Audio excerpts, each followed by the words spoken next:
সকাল থেকে মোবাইলটা টিপছি, সকাল 9টায় বসেছি। যাই একটু স্নানটা করে আসি, এখন বিকেল 4টা বেজে গেছে। কীভাবে যে বেলা হয়ে গেল বুঝতেই পারলাম না। মা, আমার গরম জলটা এনে দিও না। ঠিক আছে প্রিন্সেস, গরম জলটা আনছি, একটু বসো। মম, মাথাটা ঘুরছে। প্রিন্সেস, তোমার কি হয়েছে?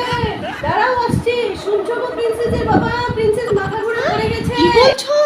প্রিন্সেস মাথা ঘুরে পড়ে গেছে? ঠিক আছে, আমি ডাক্তার থেকে নিয়ে এসে তাড়াতাড়ি যাই। ডাক্তারবাবু বলুন না, আমার প্রিন্সেসের কি হয়েছে? আমার প্রিন্সেস মাথা ঘুরে পড়ে গেছে ডাক্তারবাবু। শুনুন প্রিন্সেসের মা, আপনার প্রিন্সেসের প্রেশার বেড়েছে। আপনি সারাদিন বসিয়ে রাখেন মেয়েকে, সারাদিন মোবাইল টিপলে তো প্রেশার বাড়বেই।